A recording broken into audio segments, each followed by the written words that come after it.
Good evening. Welcome to the Town End podcast on a double header with Treaty, another draw. We seem to be our bogey team from Bray like a couple of years ago when the likes of Robbie Doyle and a young Dylan Conley played. But we're going to bring in even a younger Steph McKevitt, Dundalk legend captain for tomorrow. We'll get into that in a couple of minutes. But Steph, we spoke about it kind of last week, the week before, going to Treaty again. There's going to be games this season where we're just going to have to hang in there. And I suppose we look at... Are we disappointed? Are we, I've seen, there's an argument for it's a fair result, a 1-1 draw, but personally, I don't think it's a fair result. I think we've probably been the better team. We've probably left something behind there. I don't know how you viewed it yourself, but I think we've definitely had chances to kind of do something a little bit more with the ball. I think we left it.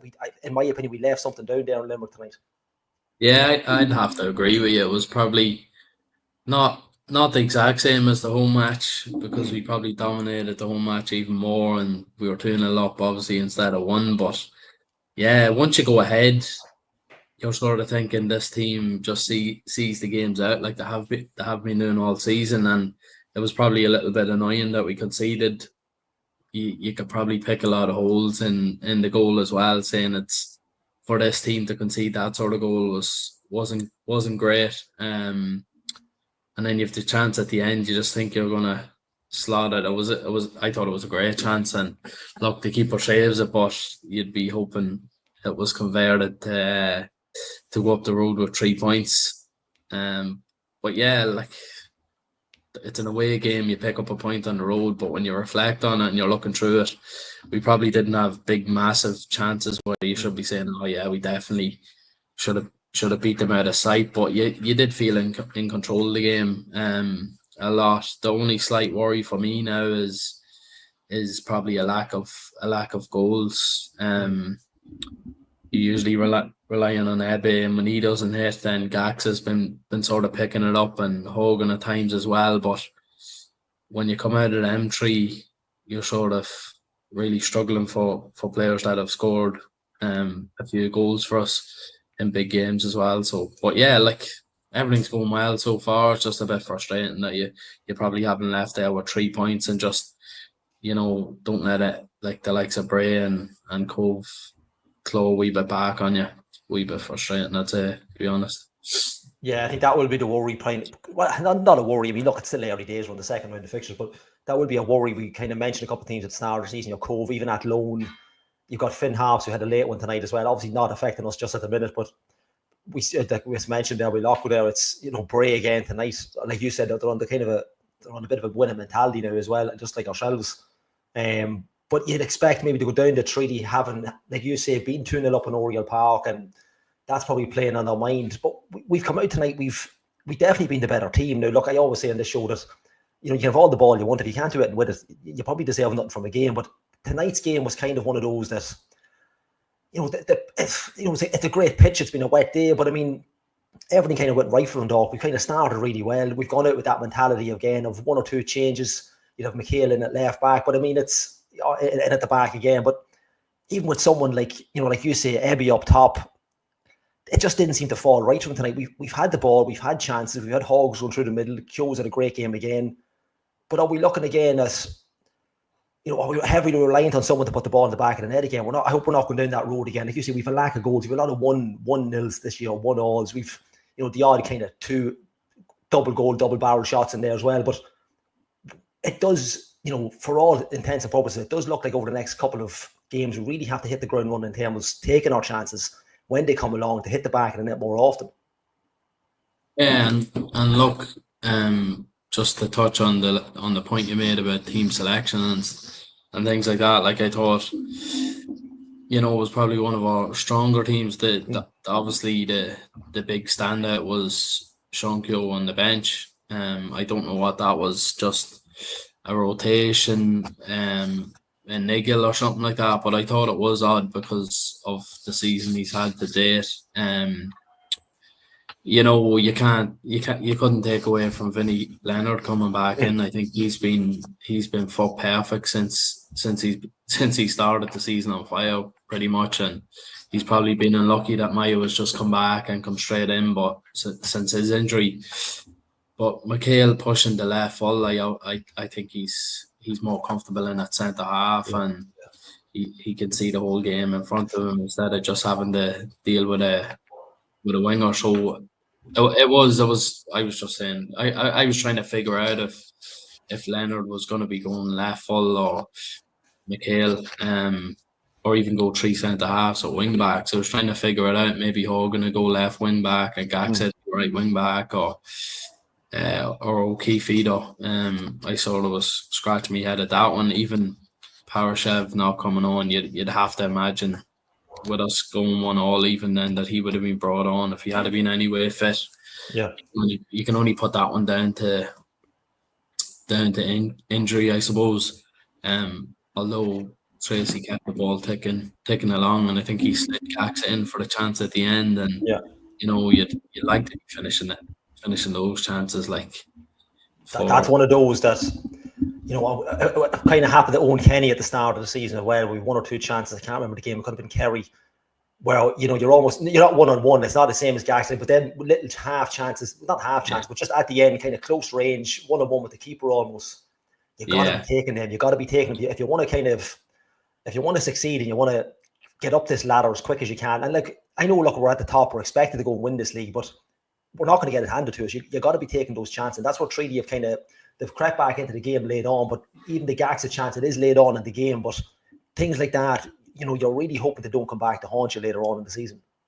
Yeah, like we were staying in it. And the fact that we've been up there and we sort of, I wouldn't say running away with it because it was so early days, but we are putting points and putting a gap between ourselves. And I think we talked about Cove having as strong a squad as we did at loan as well. You see how much they've struggled so far, but you were like every week you were saying, look, we're putting a bit more of a gap between them, and you just wouldn't like for that to start creeping in now that Bray were closing in. And see a comment there asking about Bray should be worried about them. We should be probably worried about everyone in the league.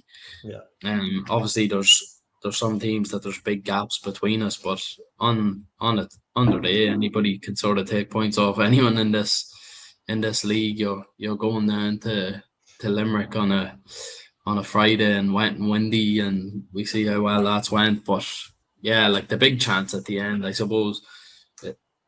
If he's coming in on the left hand side, then he's a good angle being the right footer. But you'd still expect Gaxa to put away that chance. So look, hopefully when the next one rolls around, he slots it away and makes up for that one. Yeah, I think we can kind of talk, it's hard to break. We seem to be struggling. Even we come on to these podcasts, I was saying before we come on, and since it's gone first division, we seem to struggle to break down, even to talk about the match. It seems to all just happen in one block. It doesn't seem to be, it's not, I don't know if it's just the flow of the game at first division football at all. We always seem to just cover the full match in one go rather than trying to break it down into blocks. And I find it very difficult. I was saying this before the game. It's a real difficult, I don't know if it's just a level or we're just not used to it, but even we've been the better team in the first half, we're straight away looking to the goal in the second half, our goal that we've gotten. And then we've gifted, well, I won't say gifted, but, Treaty have kind of hung in there and just almost been not handed a goal late on in the game, but we've kind of taken our eyes off the ball for a little bit, regardless of what's happened in the first half and how good we've been. I almost think when we've scored, again, it happened earlier in the season as well, we almost relax after we score. We seem to just kind of think, right, we've now chased that goal, we've gotten it, let's just sit in. And then we almost get ripped apart again for the equaliser. But even just if we talk about our goal itself, it's a great, it's your mate, Joe's come on. And he's always been allowed to actually take a bit of time on the ball. He doesn't even have to run it anymore. He's taking a bit of time. He's crossing it. It's a poor header out. Nobody's picking up Darrell Hogan. It falls actually between two defenders. Darrell Hogan is the only Dundalk player there, and it falls to him. It's not a poor header out. It's more poor. The second ball hasn't been picked up by Treaty themselves, and it's a tidy finish, something that maybe Leo Gaxa could be looking at, as you just spoke about later on in the game. But after that, look, it's a well taken goal. We talked about the goal first. Another goal from Darrell. It's well taken. We can talk about what we've done after, but we definitely were due that goal as it went in. It's going to be one of those goals that we're not going to score screamers tonight. It's one of those games that somebody's going to have to make a mistake at the back for us to get it, and we hung in there and we eventually got it. Yeah. No, I think there is an element to that where you can sort of see Tommy Barrett had set up his team to really, sit in and hope that chance came along for them. And look, that can be a detriment to a team, but you have to really punish. And it was hard for us to break them down, and you could see what their game plan was, and it was nearly like we were at home. We were having most of the possession. They were sitting in, but they were happy enough to do that because obviously, if you're a manager, you're going to be reminding your players you've went up to Oriel Park, you've went up to their home patch, and you were able to rescue a 2-0 defeat and turn it into a draw. So, like, with them being at home, I'm sure that would have given them plenty of confidence. And look, I suppose they'll probably delighted with a point. Take it off the league leaders, even if they are at home. If the shoes on the other foot, we'd be looking to win the game regardless of where it was. But for them, I think he probably got his tactics spot on for what he has. And Maddie comes up with the goal. Then at the end, it's a bit sloppy from us, but I suppose like it's always one of these where if Gaxa puts that one away, we're all talking about it's brilliant, and we go away from home, we get the win, but then when you don't get the win, then people start raising questions about missed chances or not enough goals, and even if we don't concede it, then we're saying, oh, it's another clean sheet in this defence and isn't conceding goals. I suppose you probably. Kilduff's probably going to look at it with a level head, going, look, we've taken a point away from home. We've been brilliant so far this season. He's probably just going to try and keep the spirits high, because there's no he's not obviously going to be hitting any panic buttons or anything us top of the league. But it'd be just a nice reminder. He's probably saying it's not the worst thing in the world. It might just give the players a wee reminder. This league's far from won, and if Bray are creeping up on us there unnoticed, you just want to be very professional and do everything right. And we've a lot of young players there. I know you've the likes of Darrell Hogan and O'Keefe, a lot of experience. Devon too. He's played in the Premier Division quite a bit. He's captain Longford, and he's obviously our vice captain as well. So he's plenty of experience. Some of the players are young, but they have experience as well. But some of the younger lads in their first season, and just when we might hit a sticky patch, just to not get too low about it and try and keep the spirits high and keep going. But yeah, it's hard. I know what you're saying. when you're watching the games, there seems to be lulls in the games where the Premier Division seem to be a bit more direct and a bit more technical, and you'd have action points to be talking about this, so a big chance of sending off or a big tackle, and I think we almost shoot ourselves in the foot as fans because of the team that's been assembled. Like Frank has mentioned, the management's going to go into Kilduff and Ken Kieran this year. We're almost expecting, we're not expecting win, but we're almost expecting, right? Well, I mean, we should be able to beat these. We should be able to take this team to the sword very early, and it's very hard to kind of, like last year, we all talking points. This year, we don't see it. We just have look at it. We're just cruising along. We're doing what we can. There's no massive kind of, did you see this? Did you see that? It just seems to be a different type of setup for this year. Like, well, Frank, I was getting on to Frank's point there. Like, man management, he's picked the team maybe tonight with the eye on Monday night. But then there's a question of, well, do you try and get points in the bag first? Or should you be looking towards the next game? So it's a double header over a bank holiday weekend. But there is that kind of mentality of, well, let's see if we can. Maybe that's why Sean Keogh doesn't start tonight. He wants to go Finn Harps. At Oriel on the Astro as well. You might need to be a bit slicker, but that's something that the boys are going to have to get right. If we'd been beaten tonight, you'd be giving out a bit the man management end of it, if that makes sense. So it's one of those, it's kind of a sticky wicket. It's one of those that, would you have taken a draw before you went down? No, because what happened in Oriel Park, in my opinion, I wouldn't have. But there is that game on Monday night as well, I suppose. And if they put Finn Harps to the sword and look at it, it's probably, maybe we see it as a masterstroke, do we, tonight? I don't know. But it's difficult to kind of judge it. Who'd be a manager, huh? Yeah, I know. If he goes full strength there and everyone plays and we don't win the game, then people, of course, you're gonna. It's a difficult one. At times you can't win. When you've the double header, I suppose he's probably thinking, manage the games. I'm always in the back of my head thinking, some of the younger lads, you don't need to be resting those. They'll probably play another game in the morning and then another game tomorrow evening, so. But yeah, look, who are we to be questioning him on his team selection, him top of the league? And yeah, look, I think for me, I think the squad is probably a bit light, and you'd like to see a few coming in and hopefully nobody going out. Just a certain times of injuries, suspensions, and a little bit like that, you're sort of hoping to bring people in to freshen it up, and you don't drop down in quality. And we probably just a little bit in certain areas probably could do with a bit more strength and depth, I'd say.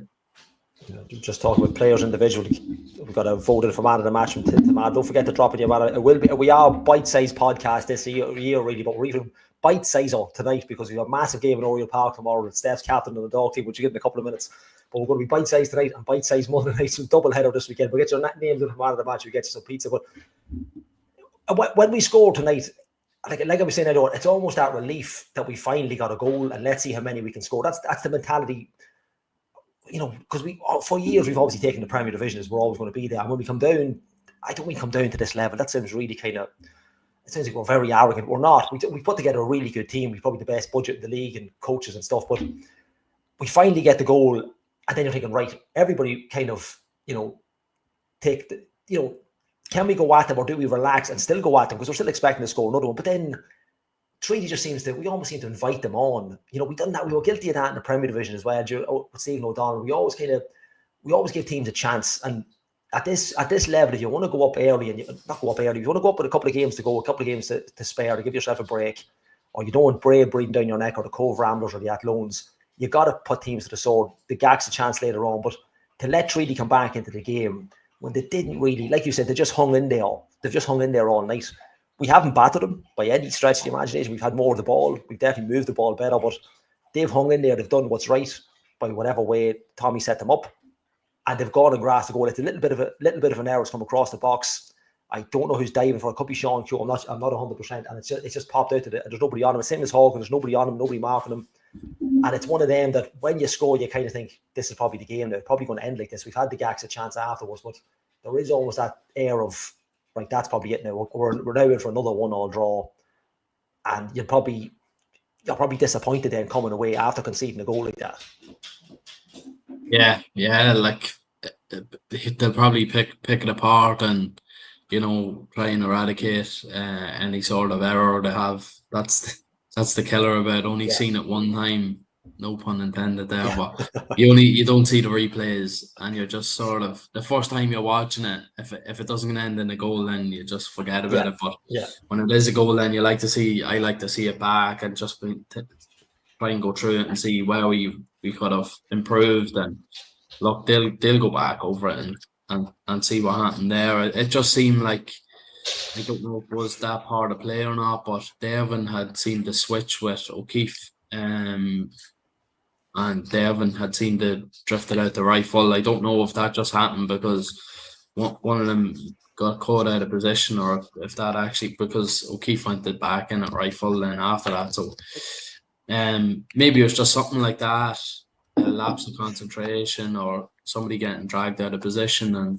And it just when they eventually scored, then you were just saying that was a bad goal to concede, and definitely preventable when you were looking at it from our our side of things, the ball seemed to go over Iowa, and he's calling for offside.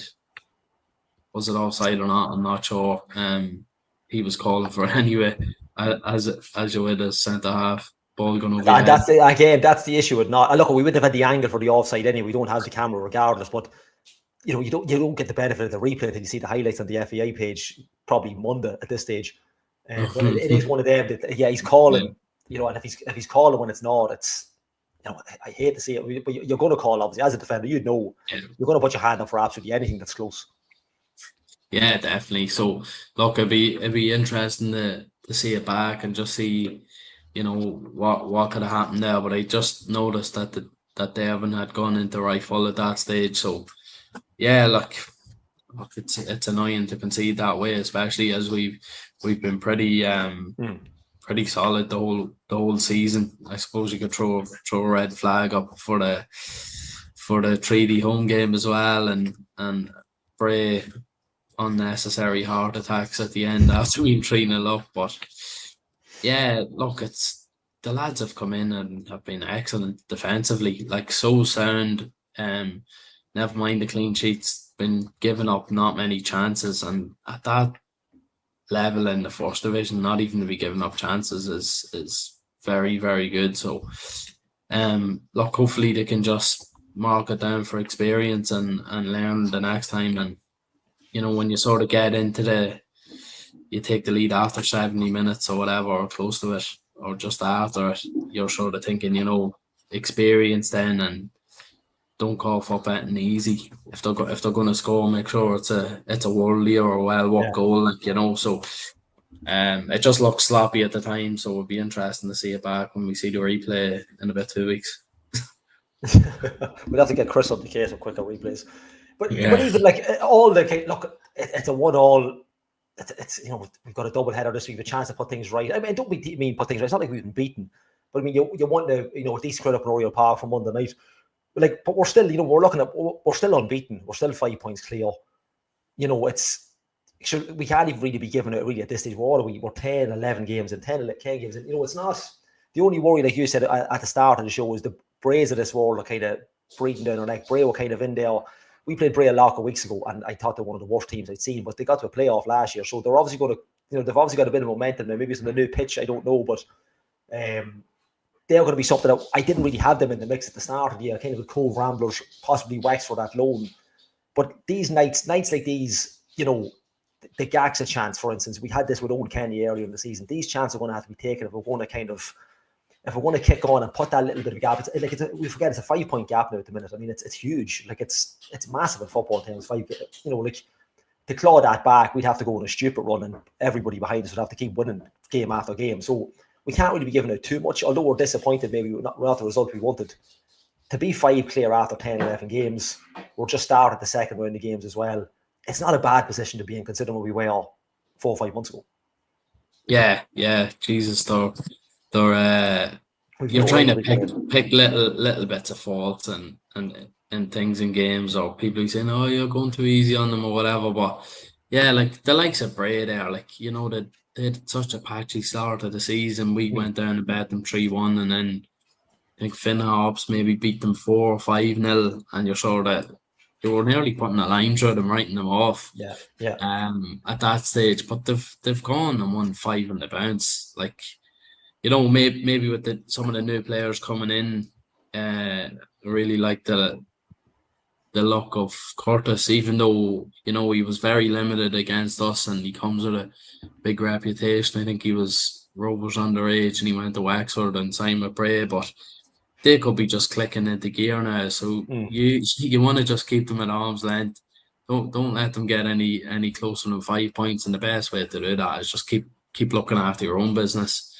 And then when it rolls around, we have to play them. Obviously, we have them in Oriel next time we play against them. So, that's when you really proverbial 6 pointers, I suppose. And then you really punish them, which we have been doing to date against every other team apart from Treaty taking points off us. So, but yeah, look, it's hard to fault. You're just trying to find little bits of improvements you could have in the team, and just discussing the game, I suppose. Like, you know, we're probably way ahead of what we thought. We were hoping to be. I was hoping we'd be involved in the title race, but for us to be 5 points clear after how many games has gone? 10, is it?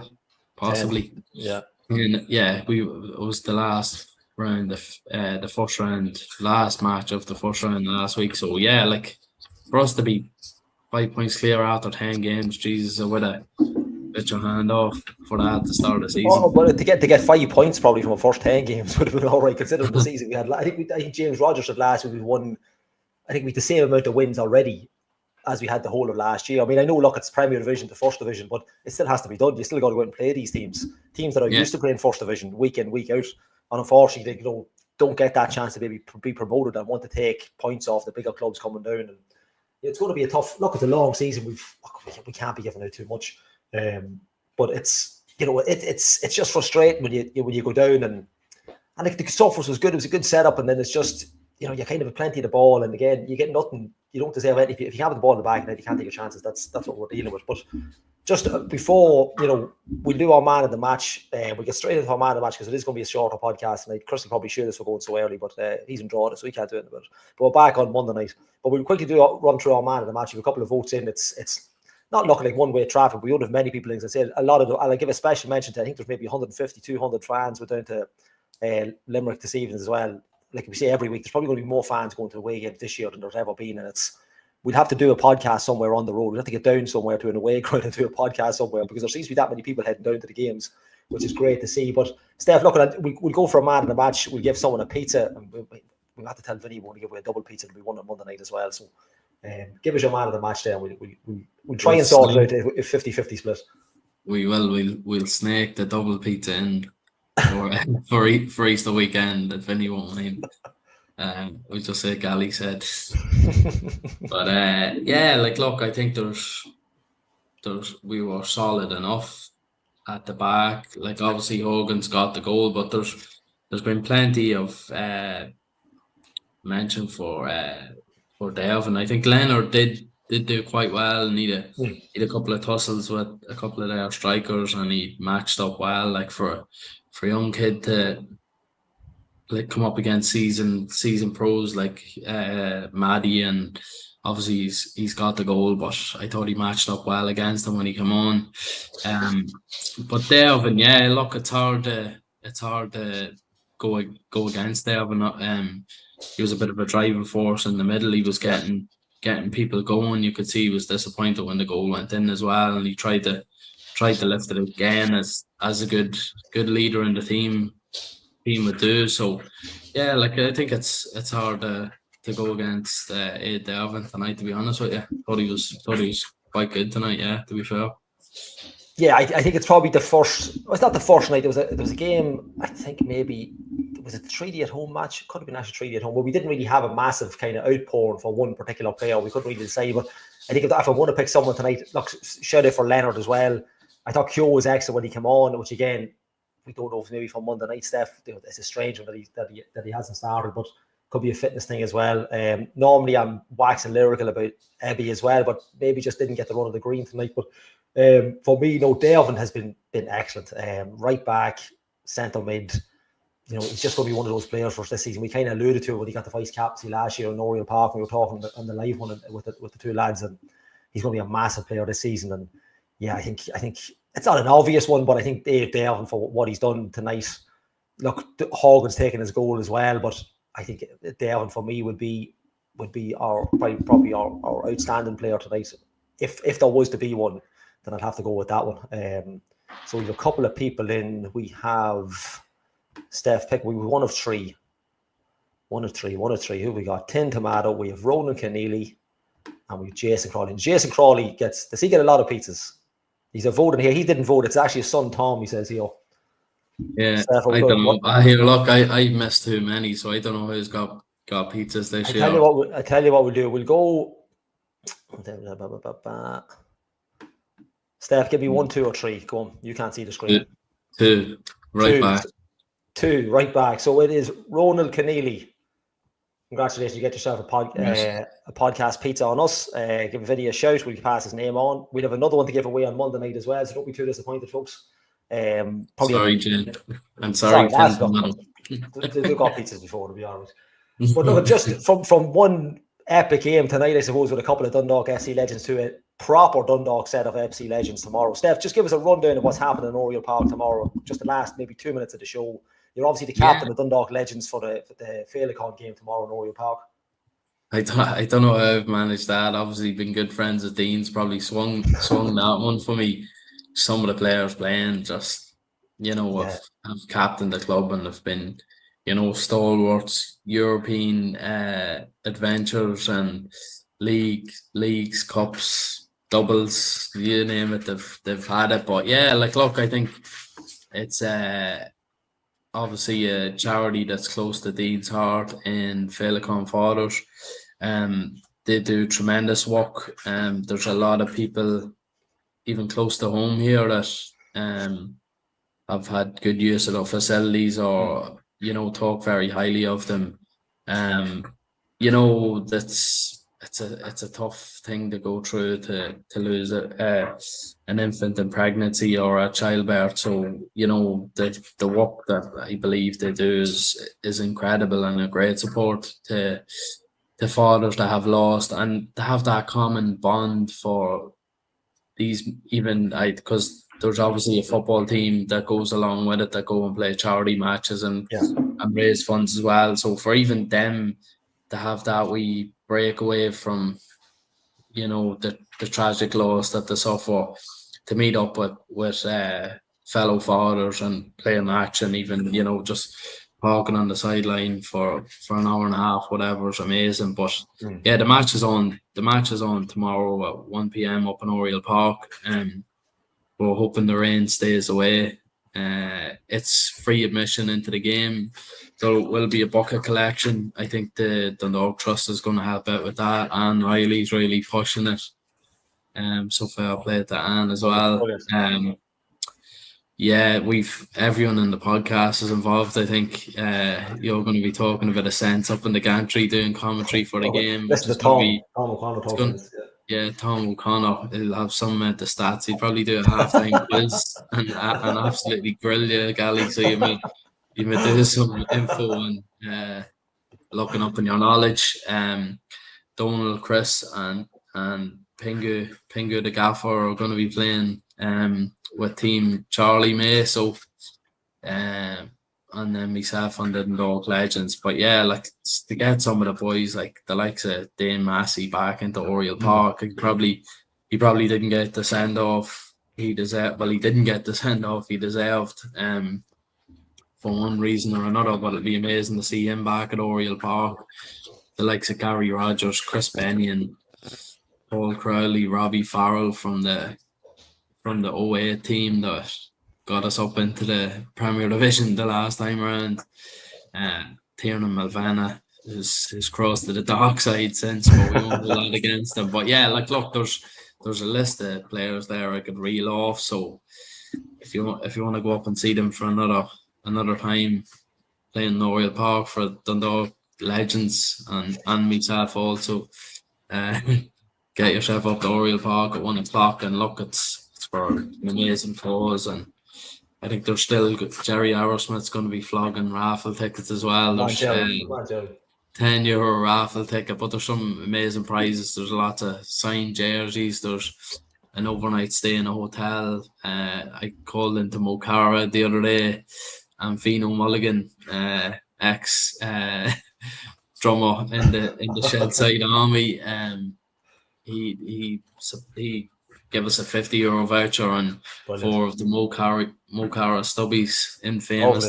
Famous Stubbies, yeah. So fair play to them for supporting and anybody else who's helped, make the day so far. So we're just hoping that the rain stays away and there's a decent enough crowd up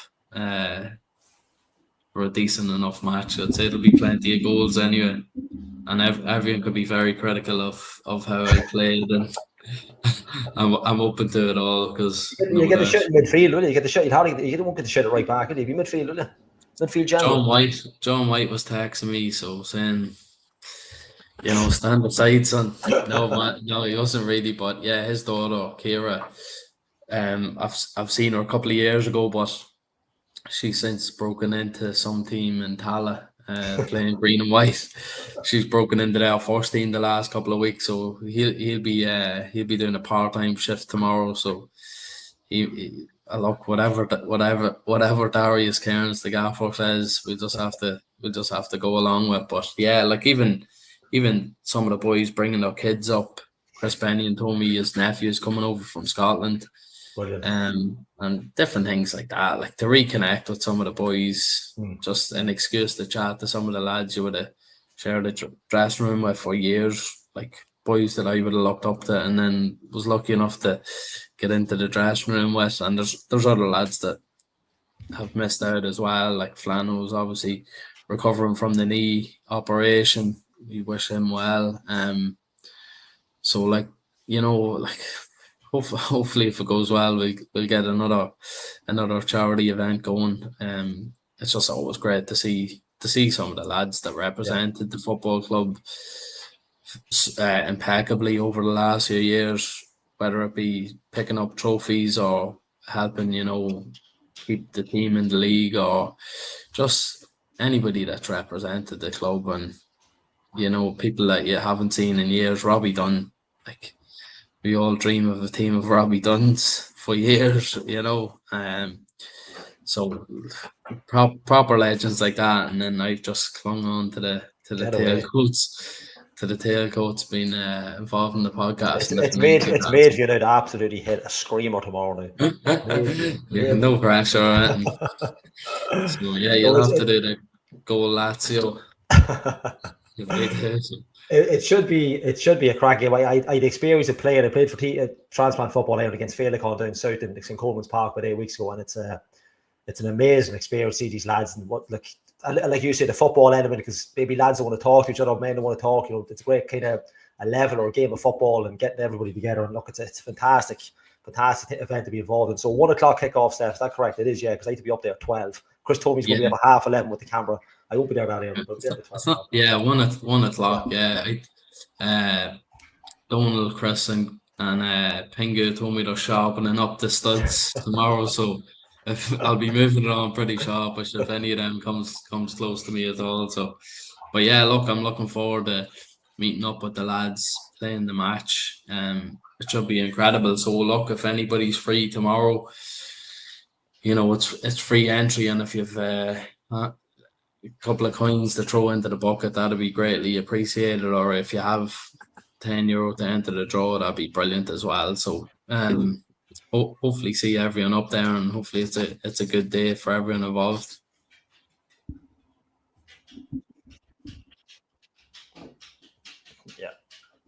Yeah, no doubt it will be. So all eyes on the Charlie May game tomorrow. All eyes on Finn Harps it's at 5 if I'm correct. Is that 5 o'clock on Monday? So the podcast will be nice and early on Monday evening. But look, get yourselves up to Royal Park, folks, tomorrow. See the legend Steph, captain of the Dundalk team. See the legend Pingu playing against him. Maybe scoring a worldie. If he scores, we'll never hear the end of it. But until Monday night, and until Finn Harps and the Charlie May game tomorrow, come on to it.